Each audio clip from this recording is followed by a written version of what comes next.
Thank you for being here. My name is Xinyan Yang. I'm the co-director of American Democracy Project.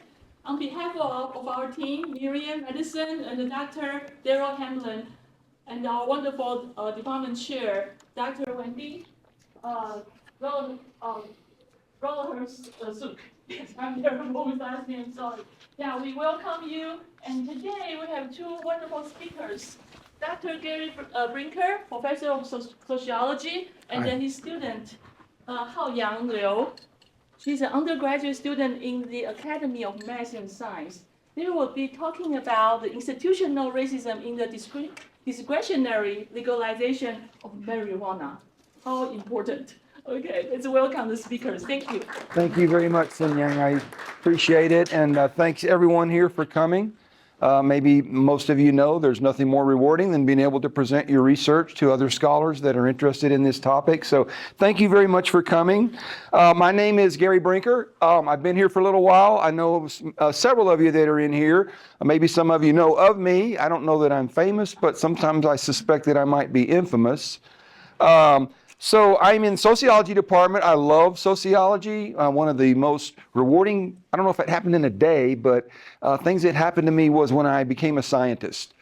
And then when I realized that you could apply science to sociology,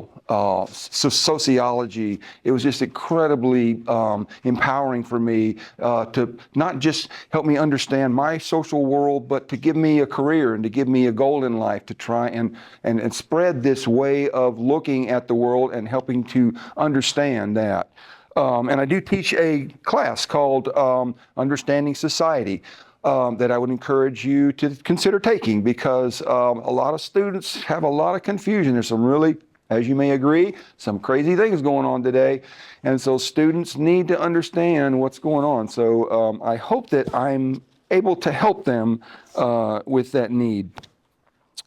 My co-researcher, as you know, is introduced, Haoyang Liu, and she also answers to Louise.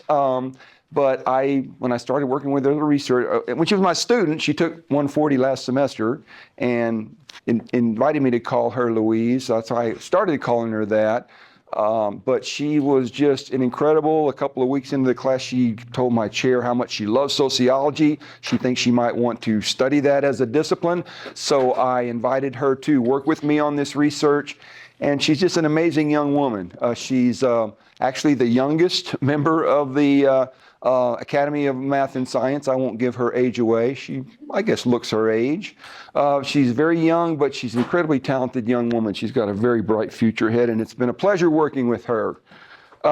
So, presentation, institutional racism and the discretionary legalization of marijuana. How many of you here like to smoke marijuana? Raise your hand. No, don't raise your hand. Don't raise your hand. Now, why did I have to say that? What if I said, how many of you here like to have a beer after work? Yeah, those of you that like beer would have been free to raise your hand, right? Why would you have been reluctant to raise your hand on that first question? First of all, it's...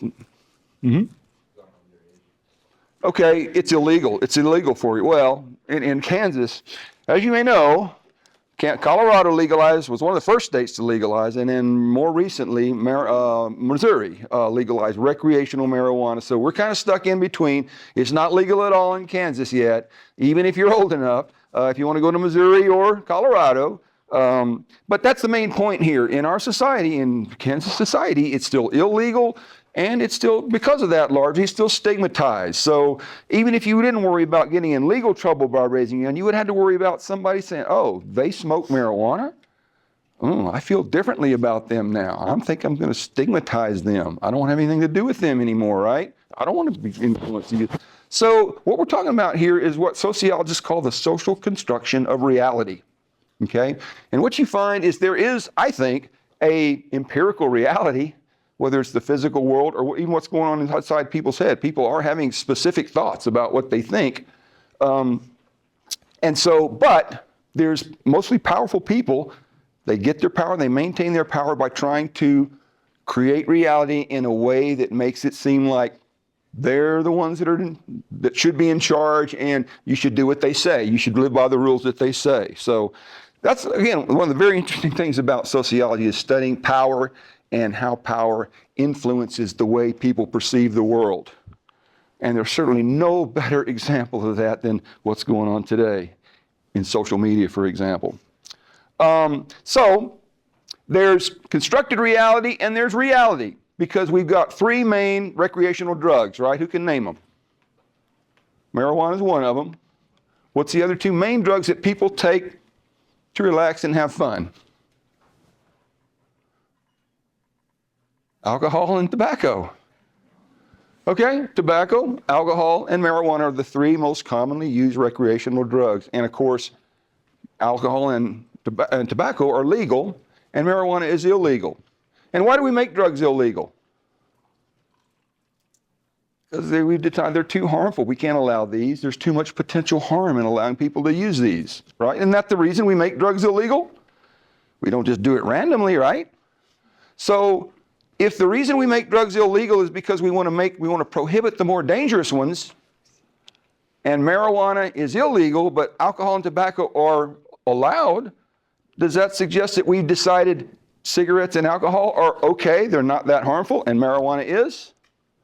That's what the rules of society would suggest, right? That's what we teach our kids, but what would scientists say about that? What would scientists say is the most harmful of those three physically? The drug that has the most serious diseases associated with its use, the drug that is the most addictive, the drug that kills more people than all other drugs combined. Which of those three does that? Tobacco. I'm shocked that the whole room didn't say, well, that's obviously, everybody knows that, don't they? And maybe everybody does. And then alcohol is second. Okay, marijuana, as demonized as it is, there's no scientific evidence that it's ever killed anybody.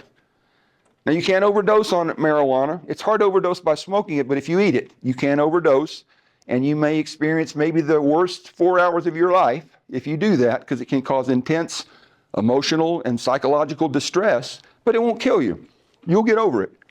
And also, when you wake up the next morning, you won't be hungover. So my point here is that science will tell you that cigarettes and alcohol are the two physically potentially dangerous drugs. There's not a strong evidence that marijuana has at least the harms that those two do. And what about social harm?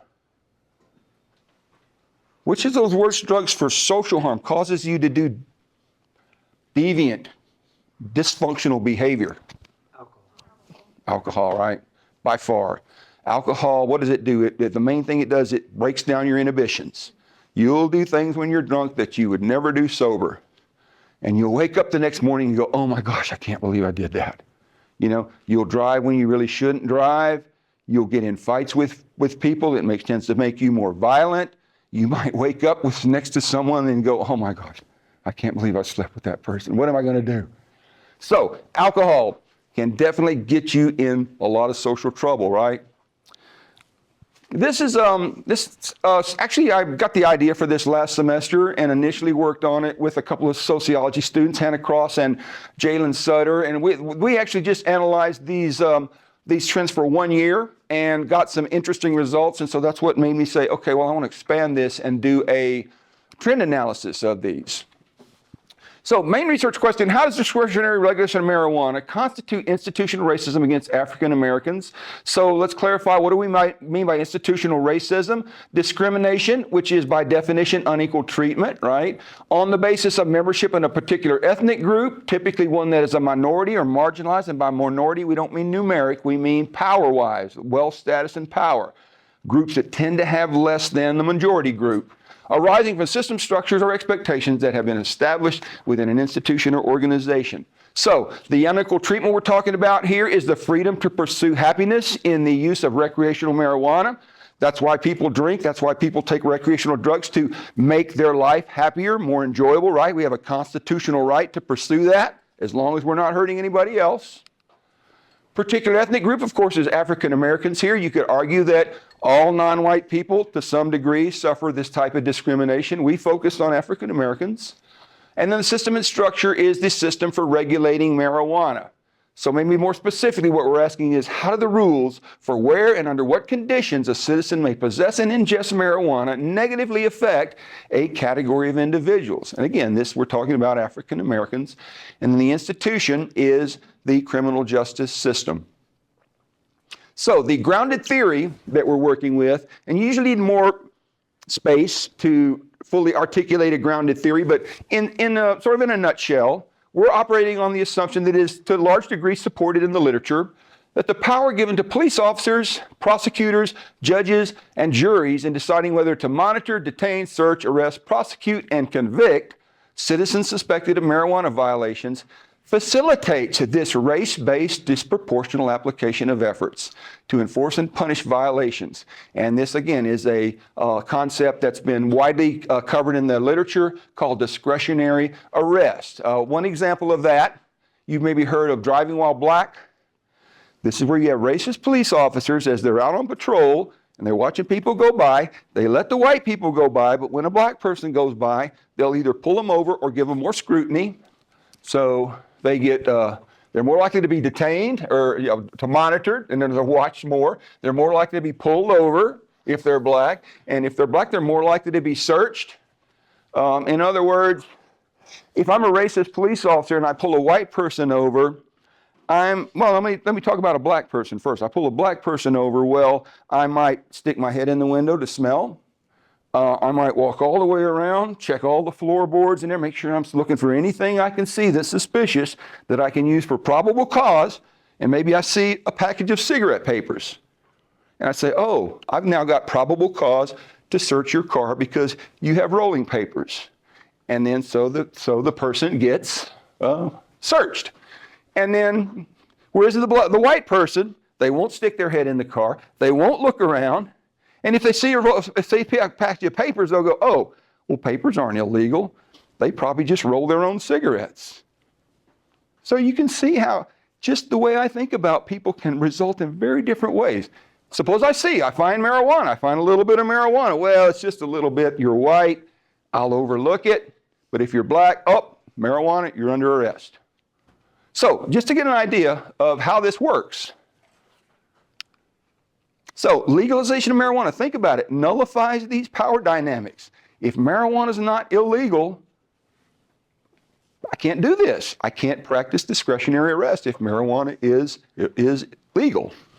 So legalization nullifies, thus providing an incentive for white racist legislators and voters to keep marijuana illegal, a practice we've dubbed discretionary legalization. And we're very excited because we haven't found this term in the literature. And if you can invent a new term, it really can enhance your readership and get you, we have this paper currently submitted to Race and Social Problems, and we're going to try real hard to get it published. So if you operating on that theory, if that's the way things operate, what should we expect to see? Because that's what a hypothesis is. Hypothesis derives from a theory, and we're saying, okay, if this theory is right, this is the way people are thinking and operating, this is what we should observe in the empirical world. So if that's what's going on, we should see what? African Americans should be more likely to reside in states that have not legalized marijuana. White Americans, on the other hand, will be more likely to live in states that have legalized recreational marijuana. And then finally, states where marijuana is illegal will have higher mean discrepancies between whites and blacks. In other words, if the real reason to make it illegal is to practice discretionary arrest, we should see higher differences in white to black arrest in these states. And these last two hypotheses really operate from the preliminary results we got last time, because if these three hypotheses are confirmed, it begs the question, do blacks actually understand how these policies are disproportionately affecting them? So if they do understand that, then what we should see is blacks residing in regions with the highest proportions of African Americans should have the highest support for legalizing marijuana. Does that seem to follow? Make sense? And also, it should make sense that blacks who feel discriminated because of their race should, again, be more likely to want to support marijuana. Realize how that prohibition is a tool in discriminating against me. So we're going to test all of these hypotheses. And now Haoyang is going to briefly give you our methodology. And first she's going to do a brief review of the literature, and then she's going to show you our methodology. So hello everyone, my name is Haoyang Liu, and now I'm going to introduce the literature review part. For this section, we did review a lot of different articles, and the first one is in 2023. Elliot Cooper states that institutional racism arises from systematic inequalities rooted in colonialism and state power. So Black population came to this country as slaves. After the slavery was abolished, they still faced both institutional and educational segregation. Even after both the slavery and segregation were abolished, they still face white privilege, which manifests institutional racism. The second one is in 2022, Rosa and Diaz says that institutional racism is structural, intersecting with race and class oppression. So institutional racism is different from individual racism. It arises from societal rules and policies formed by racism of powerful people. The third one is in 2023, Delgado and Stanfensic states, whites are socialized to believe people of color are prone to crime, subjecting law-abiding minorities to unfair suspicion and scrutinization. And in 2005, Beckett and other authors state, anti-drug policies target substances associated with racial minorities. So if we look deeper, there's a vicious cycle. Greater scrutiny will lead to higher arrest rate, and higher arrest rate will leave the impression of higher usage, and it will lead to greater scrutiny again. And then it is in 2016, Koch and other authors state, war on drugs prioritized punishments over prevention, disproportionately incarcerating Black Americans. So prior to the war on drugs, abuse of drugs by whites was considered a medical problem. Cocaine and opioids were legal over-the-counter drugs. However, war on drugs changed the way drug was defined. It was thought to be used mainly by minorities, and is thought to be a criminal activity and danger to the public. Coca-Cola used to have a much bigger kick than you know. In 2015, Michelle and Cody state, war on drugs reflects institutional racism through stereotypes of Black Americans as drug offenders. And in 2017, Owusu Bempa states, slow violence perpetuates racial inequalities through economic deprivation and symbolic legacy of slavery.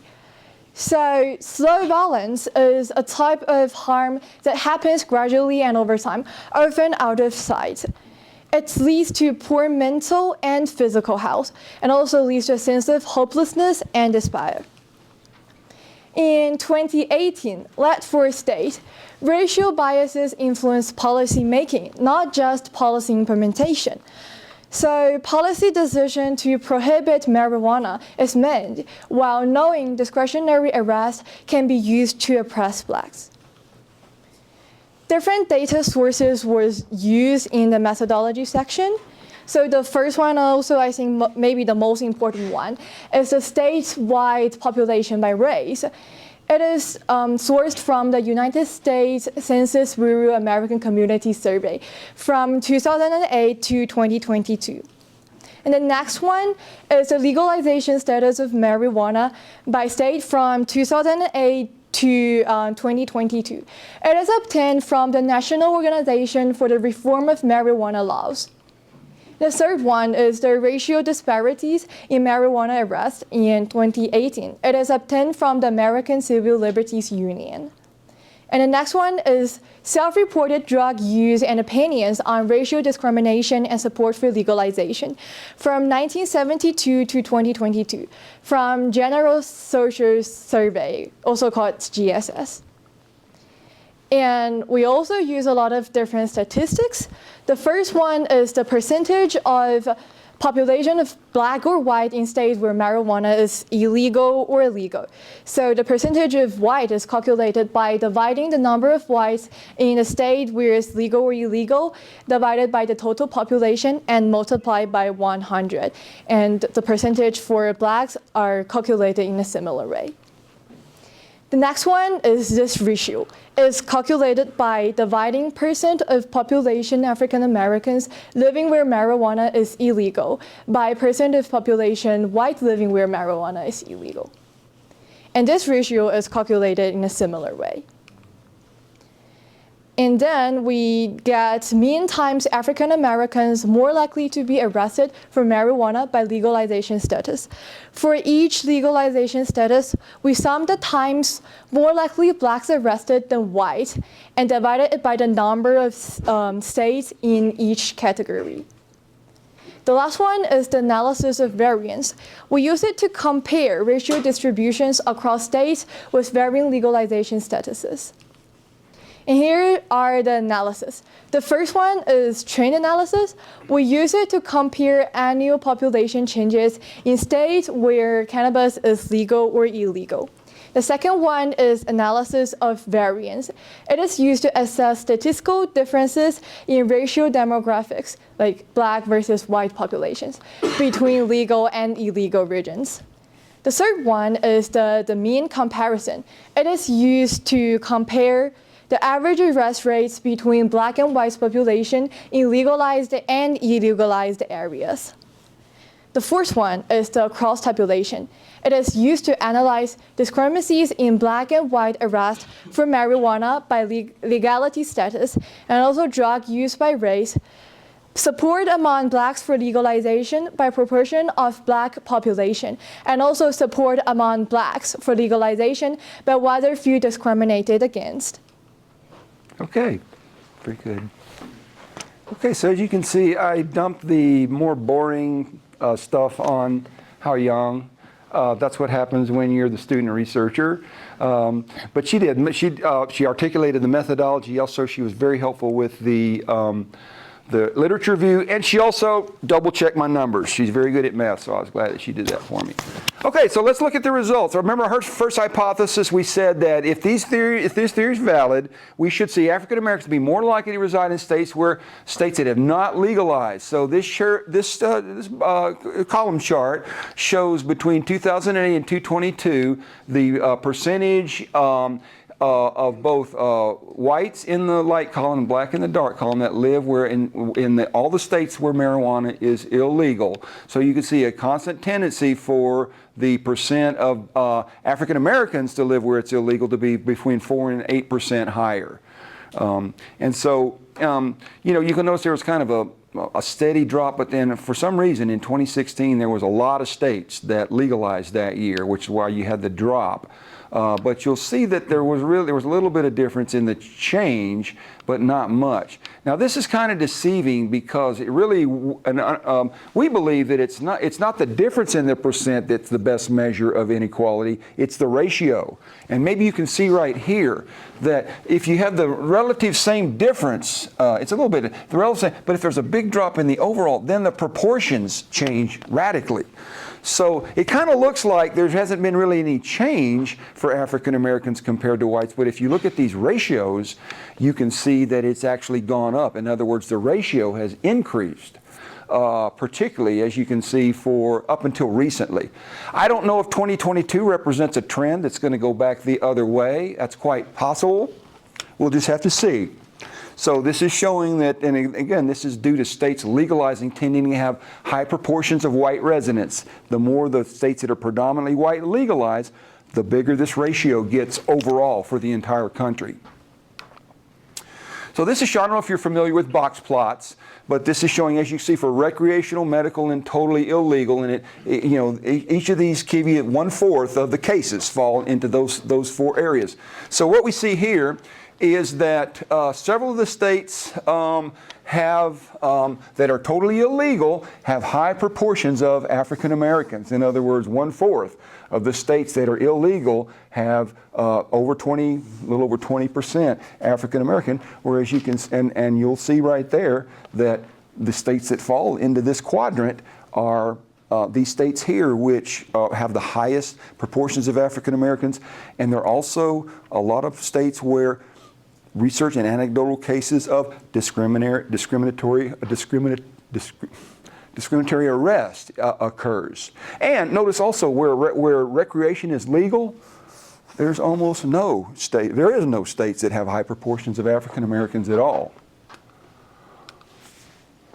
So no legal states have high proportions, and most of the states that fall where marijuana is totally illegal have the highest proportions of African Americans. We thought this was interesting that this distribution for medical only was much more similar to totally illegal than recreational. And you know, the literature will point out that medical marijuana is kind of strange. There was a lot of early studies that seemed to suggest that people that were pushing medical marijuana were simply powerful people that wanted to exercise recreational marijuana. In other words, if you're a powerful person and you can afford an expensive doctor, you can talk that doctor into giving you a prescription for anything, certainly marijuana. So that combined with, you know, if the doctors are racist, I may readily prescribe marijuana to my white patients, but say, no, you don't need marijuana to my black patients. So there's really something in medical, it really is operating more like it's totally illegal, at least with regard to black people. So this is showing the sort of the flip side. This is showing you addressing the hypothesis that white Americans will be more likely to reside in states where they've legalized recreational marijuana. So we see sort of the reverse trend here. All the columns are higher for white. And again, in 2016, there was a big jump in legalization. And so you can see that we had kind of the reverse effect here, is that before this big jump in legalization, there was a higher ratio of African Americans, of whites to African Americans that lived where it's legal. And then as this jump occurred, then the proportions actually got more what we would call desirable. So if we look at the proportional statistics, we can see that at first the ratio of white Americans where it's legal went up, meaning African Americans were actually suffering. But again, apparently in 2016 there was a lot of states that legalized that had relatively high percentages of African Americans. And so it tended to greatly reduce that discrepancy. And as you can see, the latest trend is it's gone down, but we also see that it's kind of leveled out, which to me suggests that maybe most of the high African American states that have legalized have done it already, and maybe the ones that are left are the ones that are still practicing discriminatory arrest and are probably, for that reason, unlikely to voluntarily legalize. So, data strongly support hypothesis 2. Here are the box plots for that, and again, we can see sort of a similar trend that where marijuana is totally legal, this is where most of the states with the lowest proportions of white tend to be where marijuana is illegal, totally illegal, or for medical only. And so again, that just tends to get further support for hypothesis 2. So hypothesis 3 said again that if discriminatory arrest is going on, then states where marijuana is illegal will tend to have the highest mean discrepancies. In other words, they practice discriminatory arrest the most often. And so this chart shows that the states where recreational is legal have the lowest discrepancies, and medical only and illegal have the highest. And again, we see that medical only is actually a little higher, which to me, again, sort of supports that notion that medical marijuana is used to the advantage of white people much more than black people. So states that have legalized only medical had the highest mean. If you look at the difference between where it's recreational and where it's totally legal and totally illegal, you can see that African Americans are about 32% more likely to be arrested in those states. You may ask, and it has been asked, well, African Americans have a higher arrest rate, but they're more likely to use drugs. So if you're more likely to use drugs, then you're going to be more likely to get arrested. So it's very important for us to test that, control for that. And so what we did is we used the GSS data, and we basically singled out African Americans, and then we cross-tabulated by whether it has used drugs in the last year. And we couldn't find a question that measured just marijuana, unfortunately. This question measured use of marijuana, cocaine, and pills. So it's not a perfect variable. But if you look, the difference is not very big. And if we assume, for example, that the whole 3% of African Americans here are smoking marijuana, that's just marijuana, and that, you know, for them to have a higher marijuana rate, that would mean that a large percentage of the whites would have to be using pills and cocaine. Does that make sense? So, you know, we can't prove it, but to me, this strongly suggests, or makes it highly unlikely. And there have been other analyses this has been tested many times with similar results. And then hypothesis 4, blacks residing in regions with the highest proportions. In other words, if I live where it's the highest proportions, and that's where the most discretionary arrest, then that should be most observable to me, and that should make me most likely to want marijuana to be illegal.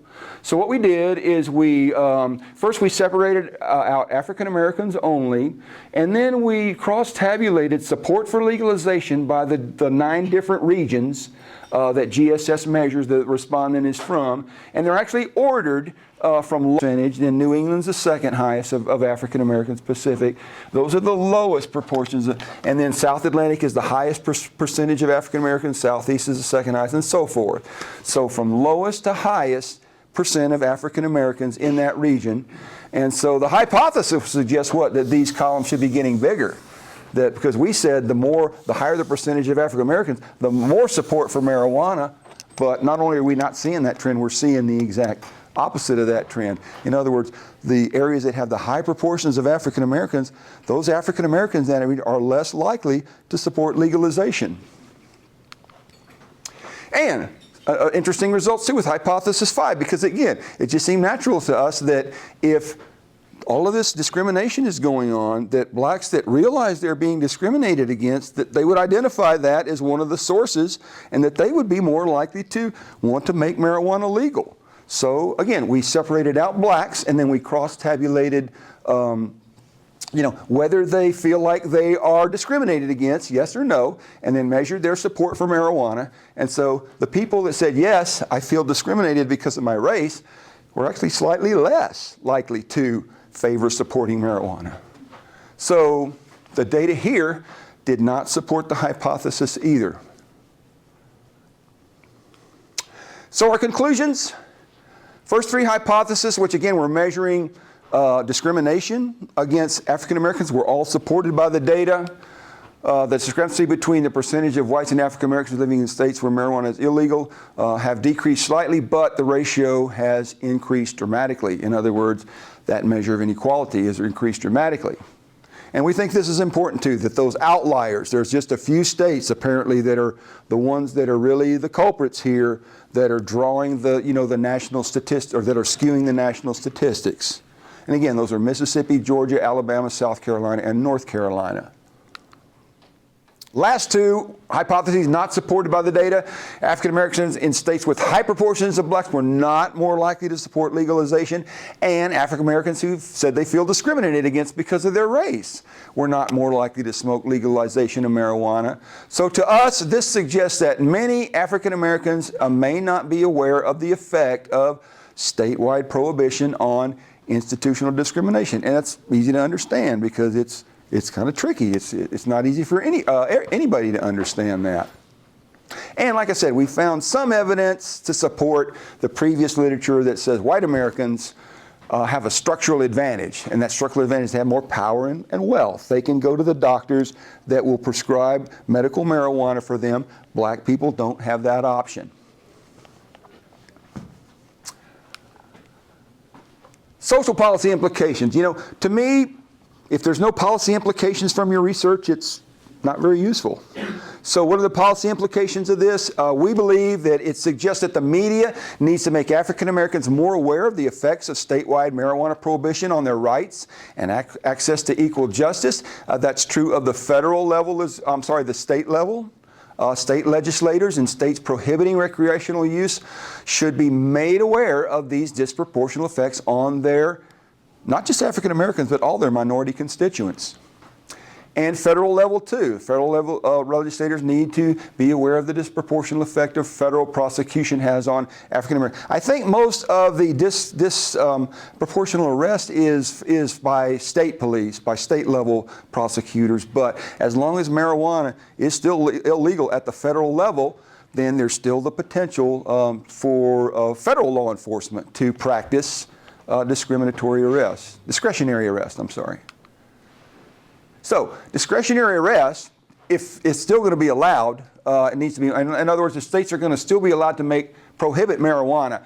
Discretionary arrest is something that should be monitored and addressed if found. And of course, it could be argued under the Equal Protection Clause of the Constitution, which says that you can't disproportionately enforce laws on certain groups of people. And finally, this is a controversial conclusion. We agree. But the use of safe recreational drugs should be normal. I mean, we already legalized 2 recreational drugs that are arguably not safe. So use of safe drugs that are deemed, minimal amount of harm, or potential harm, should be normalized with constitutional protections against state prohibition. In other words, if marijuana is illegal for any reason, then the potential for discretionary arrest is going to exist. So we're arguing it should be treated much more like alcohol and cigarettes, which again, arguably are not safe. But alcohol and cigarettes, they have a much higher potential for social and physical harm. And so laws that prohibit relatively benign drugs, arguably which is marijuana, and permitting the most dangerous drugs is illogical and confusing, particularly to young people, I would argue. What do we tell them? Okay, we make laws to keep you from doing the most dangerous drugs. Marijuana is illegal, so don't do it. Okay, mom and dad, well, cigarettes and alcohol is illegal, so does that mean those drugs are safe? So you're encouraging your kids to smoke and drink. Also, think about it. You've told me marijuana is so bad, well, I try it. Well, what's the big deal here? I got a lot messed up when I drank those 5 beers. So maybe cocaine and heroin is not that bad because they're all lumped into the same category. It's I'm trying to think of the term. When you legalize a drug, you basically, give your stamp of approval on drugs in general. So that's what we were arguing is that, we have, if you think about it, the 13th Amendment, I believe it was. No, that was prohibition, wasn't it? It was the 17th Amendment that repealed it. But anyway, there's a constitutional amendment that says that, you have a constitutional right to produce and sell alcohol. In other words, you have a constitutional right to get drunk if that's what makes you happy. And so the argument is that that's what should be the rule for marijuana. And, if you think about all of the dysfunction of illegality, again, particularly among kids, how many kids' lives have been ruined because they've been arrested for marijuana? How many adult lives have been ruined for that? And particularly now, when we've got certain jurisdictions where it's normative and certain jurisdictions like Kansas where it's still highly non-normative, you can get in big trouble for it. Just stepping over the state line can make you now subject to arrest, prosecution, and extended jail time just for stepping over a state line. So we need some consistency, I think, and we need a consistent policy that is functional. Haoyang, do you have anything to add? Okay. Thank you very much.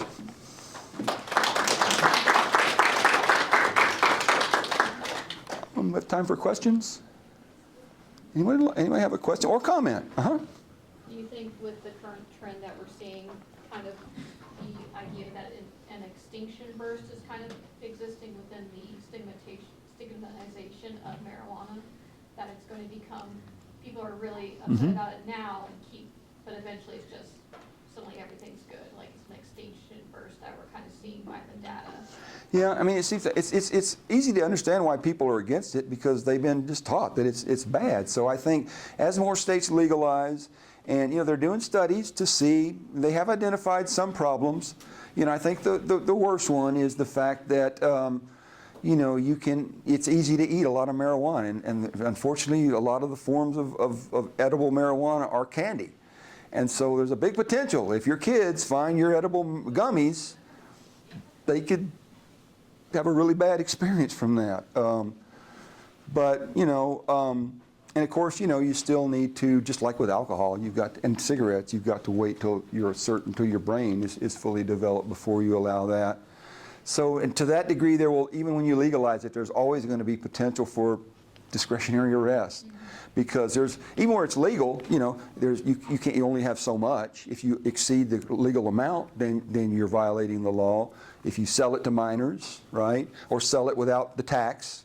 So there's still there's still illegalities in the marijuana use and trade, even when it's legal. So there will always be some potential for discretionary arrest. It's just that it's not nearly as common.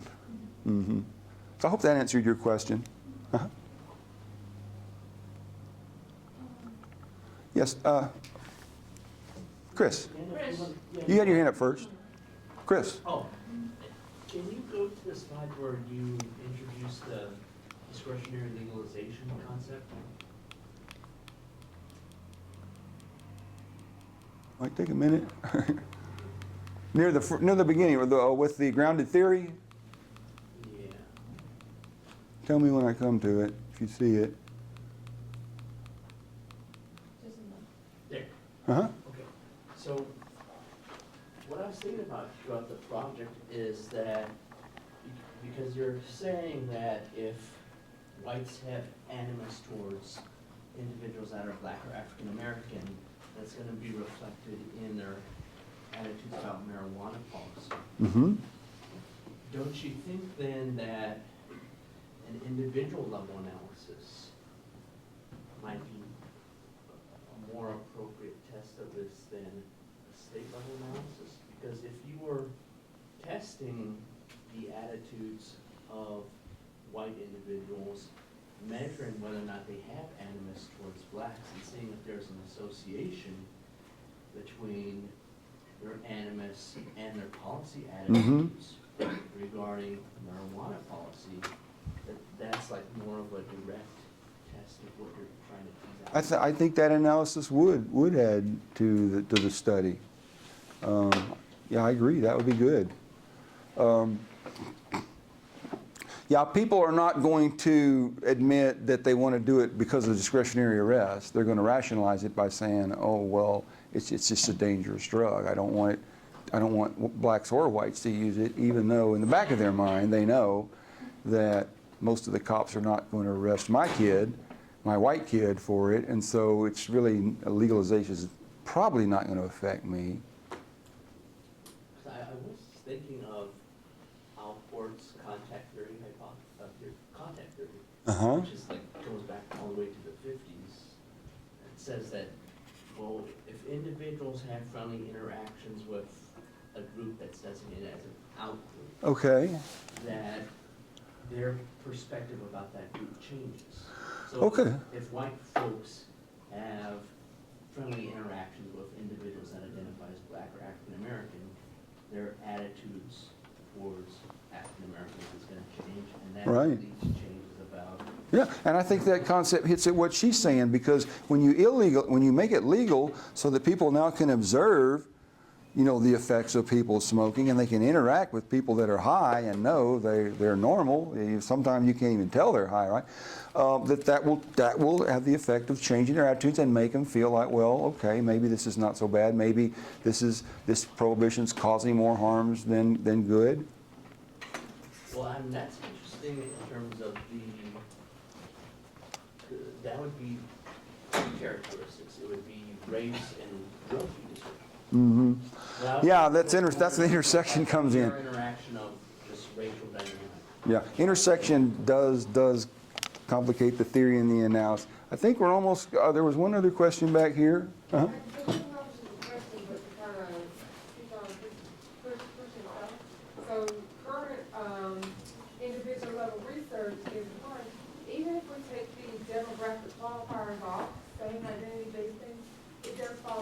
saying, the in-group versus out-group difference. Mhm. For recent research I conducted, it's not racial differences that are seen any significant difference on the support or opposition of marijuana. And I was shocked by that in my own research on so much, so I had to take it out of my model because there was not a clear distinction there. So more people are vehemently in support of it, but it's the social normative stuff that's the problem, is where our people are apprehensive to cast their support in that. And I think a big component of that is that morals and virtue signaling in places that heavily have their identity in that thing, unfortunately. Yeah, and one of our articles pointed out how states that are adjacent have big influence over states, and it makes sense, because if you think about all the people in Kansas, there has to be a lot of them that are smoking marijuana. They have to go to Missouri and Colorado to buy their marijuana, and marijuana is expensive. They spend a lot of money they earn in Kansas. They go to Colorado and Missouri to spend it, and they get to pay taxes there on that, because there's a sales tax on that. And not to mention that's jobs too, because this is creating jobs, growing it, packaging it, producing it, selling it, marketing it. Those are all created jobs in there that could be being created here in this prohibitionary state. So, you know, I think that pressure is going to be on states to legalize, and it may eventually overcome, you know, the desire to practice these, you know, these racist practices. They might think, well, yeah, the benefits are better for us with legalization. Well, yes. First of all, Haoyang, thank you for your wonderful literature review to show us the existing discussion in the field. Very, very impressive. Great job. And also, Dr. Brinker, I have a question for you. Okay. I know that Ducking Institute conducted a survey maybe about 10 years ago about the attitude towards legalization of marijuana in Kansas. What I have heard was that among the younger generation back then, they voted yes, for legalization marijuana. And the older tended to vote no? Yeah, the older generation, they tend to vote no. So what's the current situation? Do we have an updated survey? Oh, yeah, I don't see anybody from docking here, but yeah, I'm afraid I'm not aware of any. Right, yeah. But I know, I think you're talking about the Kansas Speak survey that they do every year, and I think they measure, so they may have actually a trend of kind of how that's changed, probably getting, I would guess, more and more supportive of it. But yeah, that's certainly of big interest for people in Kansas, because, like I said, even if you're not interested in smoking marijuana, you know, your tax dollars and jobs are leaving Kansas because you know, we haven't got on board, I guess, so to speak. You could add to that the cost of criminalizing. Well, exactly. I mean, I failed to mention that. Spend the time doing the arrest, and you have cases that tie up courts. Yes. Costs. All the officers that specialize in or spending time arresting people for marijuana could be arresting people for burglary and robbery and assault and sexual. Another person. So yeah, it's robbing resources all through the whole system, not just police, the courts, the lawyers that have to prosecute these cases. It's incredibly expensive to prohibit marijuana, isn't it? Not just socially, but financially. That's an excellent point.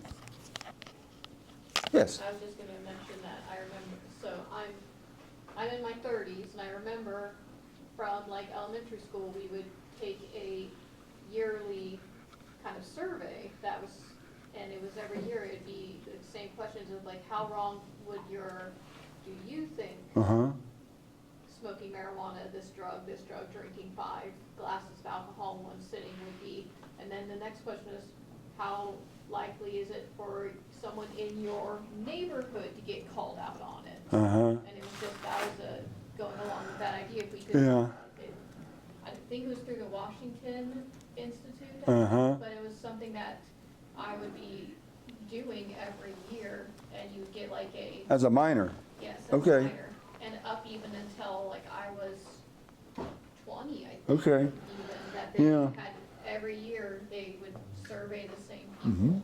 It'd be interesting to see It certainly would. Yeah, it certainly would. But yeah, the effect on the kids are very important, and it's harder to collect data on children. And a lot of times when they ask a question that way, they won't ask, do you do something? They'll say, do you know someone that does something? And so that kind of gives you a way to, yeah, I know myself, right? It's not as accurate, but it does capture a measure, and at least it'll it suggests it's, you know, some level of use, I think. Well, we were supposed to end at 20 after. Was there a class starting, or do we have time from? I mean, I'm. We have 5 more minutes. Okay, 5 more minutes. All right. Any other questions? It's not so much a question, but it's a comment from my students, especially in the COM 100, the fundamental oral communication class. So the students conducted research for their persuasive speeches, and they found that legalization of marijuana will also bring in a lot of economic benefit. For example, the tax dollars are not going out of state. Exactly. They buy marijuana, they pay the tax dollars in the state. So there are pros and cons. So I actually learned about this topic from my students. Yeah, and one of my students, he graduated a long time ago, and then he says that just he was arrested because he came back from Colorado. He had a little bit of marijuana in his vehicle. Yeah. And he was in jail for several days. Yeah, Brittany Griner had that problem too. Brittany Griner, Yes. she's a famous basketball player, professional basketball player that tried to smuggle some marijuana into Russia. Oh, yes, yes. And see how long she spent there. It's unfortunate. She had to stay in an undersized cell, I think, for a little while, and they eventually got her out. But, you know, I really wanted to have encourage Haoyang to present this research at the Capitol research. But by the time I checked, the deadline for submitting was like early February, and I'd missed it by several days. And I was very disappointed in that, because I thought this would be an awesome poster for the legislators to look at, because surely they are thinking about that at this point and talking about it. I haven't heard any kind of media stories that somebody's going to propose anything, but given the political forces to do it, surely they are at least contemplating it and thinking about it. So if they know all the facts about, what are the true, not just what we're pointing out, how it fosters inequality, but how it's just financially dysfunctional for the state to, let Colorado and Missouri, service this industry for us, and all the dollars that are the jobs and all the dollars that we're losing out on, that all states are losing out on, that are. And I don't think discretionary arrest in Kansas has been identified as being one of the problem states. I mean, it probably occurs everywhere to some degree, but it really hasn't been identified as something that's prevalent, I don't think, in our state. And so there really shouldn't be that strong reason against against legalizing it. But we'll just have to see. We'd have to look at the county or city level, because local law enforcement can control those factors, not the state. For discretionary arrest, that would be a local matter, not a. Oh, okay. Yes, if you wanted to try and measure and address discretionary arrest, yeah, it would be needed to do at the local level. But if you're going to legalize marijuana, that would have to be at the state level. Jared, think about it in terms of the states, because with policy diffusion, I mean, if there's an innovation introduced and it seems to be successful, other states are going to replicate it. So, I mean, you're saying Colorado introduces marijuana legalization. Well, they weren't the first. They were one of the first. I know, but like, I'm just in comparing our region. Mm-hmm. So. Oh, in our region they were, yes. Yeah. So what I was thinking is, if Colorado shows some sign of success with this policy, why is it that neighboring Kansas isn't adopting it? Is it a function of local culture? Is it that, speaking in your research, white people in Kansas are more racist? Like, what's the explanation? Yeah, I think that would be a separate study. You're right, because there's no evidence, I don't think, that discretionary arrest is a reason not to legalize it. I mean, unless people just still believe that it's harmful and they're rejecting the science of it. That's the only. There's some research that states based on your listening states where it's still heavily socially and legally criminalized in the eastern part of the country, particularly in Jim Crow South. Oh yeah. Still rooted in those ideologies. Now you take it out of that Jim Crow South, and there's other factors at play, but there's still those lingering factors. Yeah, and those states identified are the ones that still are still. Can you get your hand up? When you speak of the legalization of marijuana, Uh-huh. are you talking about marijuana specifically or also its counterparts? Like, What? like THC cards or, Oh, everything, THC. do you think because of the how those certain counterparts of marijuana haven't been as prevalent, there hasn't been enough research to determine the medical side effects of it? Well, THC has been identified as the psychoactive part, and I think there's several strains of THC that are what change the way you feel. But there are other chemicals like CDB, right? CDB, which is it's not psychoactive. In other words, it won't change the way you feel, but it does have therapeutic benefits. I have epilepsy, and I've had 4 grand mal seizures before I realized that CDB will control my seizures. So now I take 3 doses a week, and I haven't had or don't intend to have another seizure. So it's excellent medicine.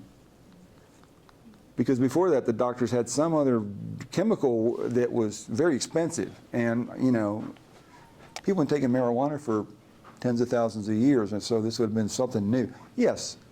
Do you plan to further your research to potentially historical roots in like states where it's still prohibited heavily on potentially age basis, but also the marijuana prohibition and the regulation of marijuana historically in the United States? Yes. Not personally, but I think people that want to further this research, that's an excellent avenue to go. Yeah, I move around. I get kind of bored with things. Like my last paper was on gerrymandering, which is very different from this. So, I will probably pick something new. I'm real interested in the president right now, so I'm sort of thinking along something to do with that. But not me personally, but I think that's an excellent. If you wanted to do that, that would be, or anybody else, that would be certainly a suggested further study that should be done to better understand that. All right. Well, thank you again for coming. I really appreciate you coming and your interest in it. Thank you very much.